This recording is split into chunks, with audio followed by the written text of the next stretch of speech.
স্বপ্ন হয় তিন প্রকার। কয় প্রকার বলেন বলেন? এক প্রকার স্বপ্ন আল্লাহ দেখায়, আল্লাহু আকবার। কোন মোমেন ব্যক্তি যদি আল্লাহর পক্ষ থেকে কোন স্বপ্ন দেখে, ওই স্বপ্ন সত্য। নবুয়তের ওয়াহী যেমন সত্য, ৪৬ ভাগের ১ ভাগ হলো মোমেনের স্বপ্ন সত্য। ২ নাম্বার স্বপ্ন হলো শয়তান দেখায়। ৩ নাম্বার স্বপ্ন মনে মনে সারাদিন যা চিন্তা করে রাতের বেলা সেইটা দেখে।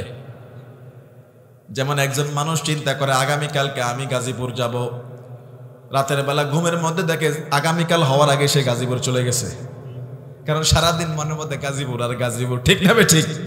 তাহলে একটা আল্লাহর পক্ষ থেকে, আরেকটা শয়তানের পক্ষ থেকে, আরেকটা মনে মনে যেটা হবে সেইটা। রাসূল সাল্লাল্লাহু আলাইহি ওয়াসাল্লাম বলছে, যদি তুমি ভালো স্বপ্ন দেখো মানুষকে বইলো, সমস্যা, কিন্তু যদি মন্দ স্বপ্ন দেখো খবরদার কাউকে বলো না। খারাপ স্বপ্নের কথা কাউকে বলবা না। স্বপ্ন যদি বলে ফেলো, ওই খারাপ স্বপ্ন যদি কাউকে বলে ফেলো, স্বপ্নে কিন্তু তোমার জন্য ওই খারাপটাই বাস্তবায়ন হয়ে যাবে। স্বপ্ন ততক্ষণ পর্যন্ত বাস্তবায়ন হয় না যতক্ষণ পর্যন্ত কাউকে বলা না হয়। একটা পাখির পায়ের মধ্যে স্বপ্ন ঝুলন্ত, কাউকে বলে ফেললে সেই স্বপ্ন ছেড়ে দেওয়া হয়, সেটা কবুল হয়ে যায়। এই জন্য ভালো স্বপ্ন দেখলে বলবো যেন কবুল হয়, মন্দ স্বপ্ন খবরদার কাউকে বলা যাবে। মন্দ স্বপ্ন দেখলে আপনি কি করবেন? খারাপ একটা স্বপ্ন, ভয়াবহ স্বপ্ন, মন্দ স্বপ্ন দেখলে হাদিসের মধ্যে এসেছে, ঘুম থেকে উঠার পরেই খারাপ স্বপ্ন যদি দেখে থাকেন, প্রথমেই বাম দিকে ৩ বার থুতু ছিটাবেন। কতবার? বাম দিকে ৩ বার থুতু। আবার পাশের জনের গায়ে মারবেন না, বাম দিকে ৩ বার থুতু মারবেন। খারাপ স্বপ্ন যদি আপনি ডান কাত হয়ে দেখেন, ঘুম থেকে ওঠার পরে বাম কাত হয়ে ঘুমাবেন, বাম কাত হয়ে দেখলে ডান কাত হয়ে যাবেন। স্বপ্ন দেখার পরে, খারাপ স্বপ্ন দেখার পরে ঘুম ভেঙে গেলে পার্শ্ব পরিবর্তন করবেন, এদিক থেকে ওদিক হয়ে যাবেন, বাম দিকে 3 বার থুতু ছিটাবেন। পৃথিবীর কাউকে বলবেন না, শুধু আল্লাহকে বলবেন, আল্লাহ যে খারাপটা দেখাইলা এইটা থেকে তুমি আমার হেফাজত করে দিও। সুবহানাল্লাহ। এজন্য খারাপ স্বপ্ন দেখলে আশ্রয় চাইতে হবে কার কাছে? কার কাছে? পৃথিবীর কারো কাছে বলা যাবে? ভালো স্বপ্ন দেখলে বলা দরকার আছে না নাই? কারণ বললেই তো স্বপ্ন কবুল হয়। ভালো স্বপ্ন দেখলে আপনি বলে দিবেন। তো ইউসুফ ছোট বাচ্চা, ছোট, একেবারে ছোট, রাতের বেলা একটা স্বপ্ন দেখেছে, আশ্চর্যময় স্বপ্ন। কি স্বপ্ন? আশ্চর্যময় এক স্বপ্ন, তাজিবময় এক স্বপ্ন দেখেছে তিনি। স্বপ্নটা কি? আল্লাহ পাক রব্বুল আলামিন নিজে কোরআনে বলতেছেন, শুনবেন শুনবেন। সেই স্বপ্নের কথা আল্লাহ নিজে কোরআনে বলেছেন। এতদিন তো আপনারা হয়তো অনেকে শুনতেও পারেন, কিন্তু আজকে আল্লাহর ভাষায় শুনেন।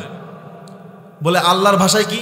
আমি যদি এখন ডাইরেক্ট বলি বলতে পারবো, কিন্তু আমি এটা ডাইরেক্ট বলবো না। আমি বলবো আল্লাহর কোরআনের আয়াত ধরে ধরে, কোরআন যেভাবে বলেছে ঠিক সেইভাবে ঢুকবো ইনশাআল্লাহ। রব্বুল আলামিন বলেন, ইয ক্বালা ইউসুফু লিআবিহি ইয়া আবাতি ইন্নী রাআইতু আহাদা আশারা কাওকাবান ওয়াশ-শামসা ওয়াল-কামারা রাআইতুহুম লি সাজিদিন। আল্লাহু আকবার। স্মরণ করো যখন ইউসুফ তার বাবাকে ডাক দিয়ে বললেন, বাবা, ইয়া আবাতি ইন্নী রাআইতু আহাদা আশারা কাওকাবা, গতকাল রাতে আমি স্বপ্নের মধ্যে দেখলাম 11টি নক্ষত্র, 11টি তারা, ওয়াশ-শামসা সূর্য, ওয়াল-কামারা চন্দ্র, রাআইতুহুম লি সাজিদিন, আমি স্বপ্নে দেখলাম ওই 11টি তারা, চন্দ্র, সূর্য আমারে সিজদা করে। আকাশের তারা, চন্দ্র, সূর্য একজন ব্যক্তিকে সিজদা করতেছে, স্বপ্নের মধ্যে দেখছে। স্বপ্ন শুনলেই বোঝা যায় বড় দামি একটা স্বপ্ন দেখেছে। ইয়াকুব আলাইহিস সালাতু ওয়াস সালাম আল্লাহর পয়গম্বর, স্বপ্ন শুনেই বুঝে ফেলেছে আমার এই ছোট্ট ছেলে ইউসুফ ভবিষ্যতে আল্লাহর মনোনীত কোনো একজন বান্দা হতে যাচ্ছে।